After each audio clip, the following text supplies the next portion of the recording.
Хайырлы ирте, илнең төп телеканалында Татарстан яңалыклары эфирда Чулпан Әмири. Башкалабыз Казанда Россия авыл хуҗалыгы өчен мөһим вакыйга Агр-Волга халыкара агросәнәгать күргәзмәсе дәвам итә.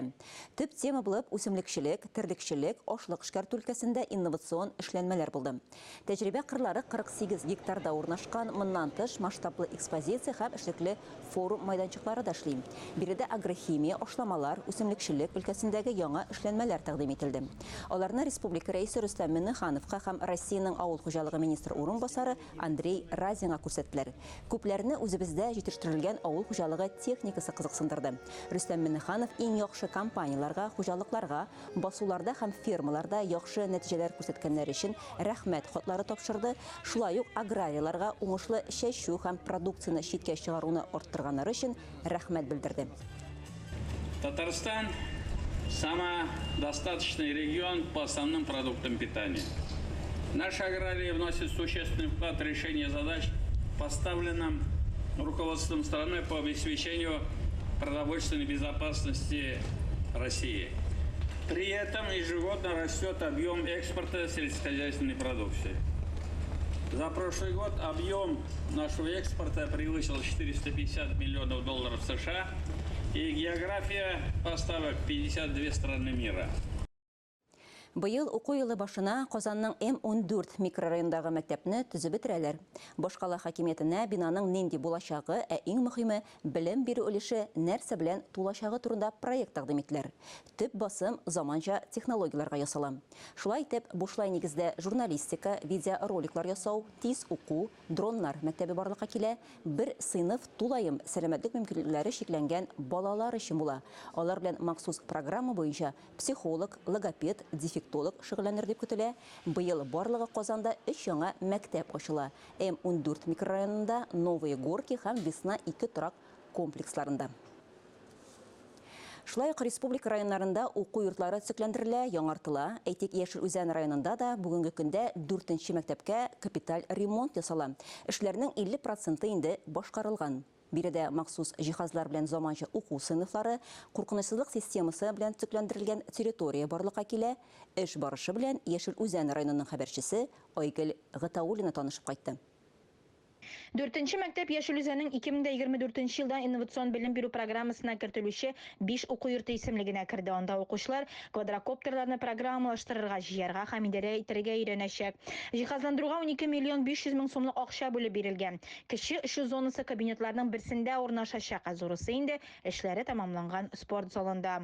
Мәктәптә пластик тәрәзәләрне яңартылар, сыйныфларны ремонтладылар, сәламәтлек мөмкинлекләре шикләнгән балалар өчен яраклаштырылган санузел, спорт залында душ бүлмәләре барлыкка килде һәм тулысынча яңа җиһазлар сатып алынды. Яңа партияларны беркетү өчен материаллар килде. Без хәзер аларны урнаштырачакбыз һәм һәр кабинетта безнең педагоглар өчен бик уңайлы булган шундый яңа шкафлар барлыкка киләчәк. Мондый шкафлар тарих кабинетына куелган, анда 15 елдан артык Татьяна Зайкова укыта. Тиздән ул яраткан дәреслекләрен киштәләргә җентекләп урнаштырачак. Ремонтны ничә ел көткән идек. Әлбәттә, батареялар, ишекләр алыштырганда шундый кичкенә капиталь ремонт булды. Ләкин идәннәребезне дә тулысынча ясарга кирәк иде инде. Иске һәм шыгырдап торды. Химия кабинетында су үткәргеч системасы барлыкка киләчәк. Анда су һәр партага китереләчәк. Физика кабинетында шундый ук схема буенча электр тоташтырылачак.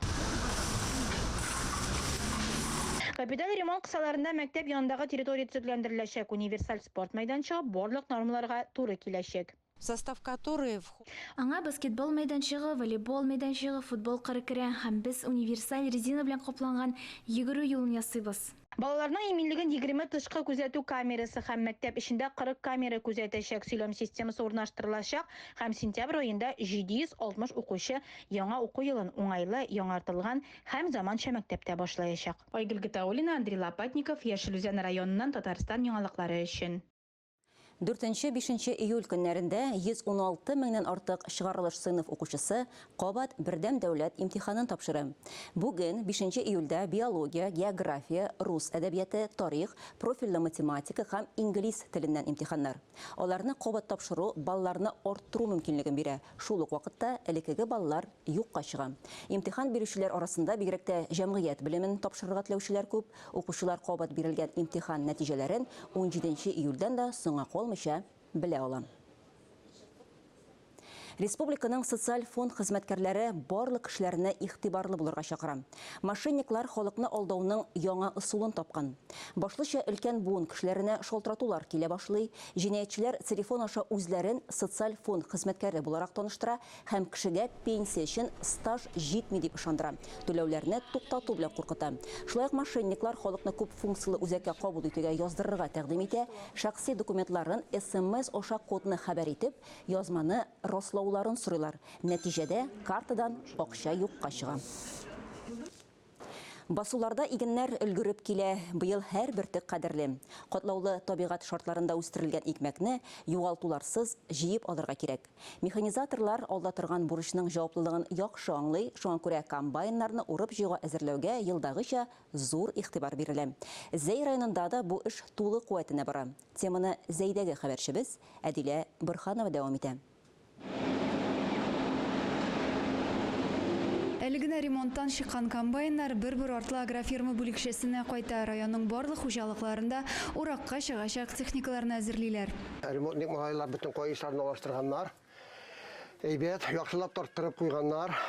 Зишикәр агрофирмасының алдынгы комбайнчысы Шәйхнур Миникеев уракка төшүне түземсезлек белән көтә. Комбайнының һәр шөребен җентекләп тикшерә. Быел ул 40-нчы җәен урып җыю эшләрендә катнашачак. Узган сезонда New Holland TS56 комбайнында 2234 тонна икмәк суктыруга ирешә. Быелгы уңыш та яхшы булырга охшаган ди. Безнең быел урожайлар начар түгел матур күренә. Безгә шуларны югалтусыз җыеп алырга кирәк. Тиз, кыска сроклар вакытында. Шулай, булай икмәкле матур. Шәйхнур абыйның 2 улы да быел комбайн руле артына утырачак. Алар да кичкенәдән икмәк кадерен белеп үсәләр. Безнең поколение үсеп бара, безне алыштыра яшьләр кирәк, яшьләр. Яшьләргә нәрсә дип әйтәсем килә. Стимул бары эшләгән кешегә зарплатасын вакытында бирәләр, әйбәт түлиләр. Хит кайда эшләсен дә акчасы әйбәт. Отлично. Эшләргә була. Быел район кырларында 50-дән артык комбайн икмәк суктыруда катнаша. Тиздән барысы да әзерлек сызыгына куелачак. 10 июльдә исә махсус комиссия тарафыннан уракка чыгачак техникаларның әзерлеге тикшереләчәк. Адилә Борханова, Александр Тимофеев, Максим Майоров, Татарстан яңалыклары, Зәй районы. Бу елларда, ягъни 7 июльдә, Әлки районында УЯФ Чуваш мәдәнияте республика бәйрәме уза. Бәйрәм кунакларын Татарстан, Чуваш республикасы һәм башка төбәкләрдән килгән һәвәскәр коллективлар катнашында концерт көтә. Шулай ук декоратив кулланма сәнгать осталарының эшләнмәләрен, мастер-класслар, традицион Чуваш ашлары презентациясын күрергә мөмкин була. Быелгы бәйрәмнең төп темасы Чуваш халкының гореф-гадәтләре, гаилә формалашу нигезләрен саклау үзенчәлекләре. Бәйрәмнең иң күркәм мизгеле күмәк биюләр була. Хөрмәтле телевизор караучылар, берничә минуттан соң эфирне хәерле көн Татарстан тапшыру дәвам итә. Бу атнага яңалыклар чыгарылышы тәмам. Игътибарыгыз өчен рәхмәт.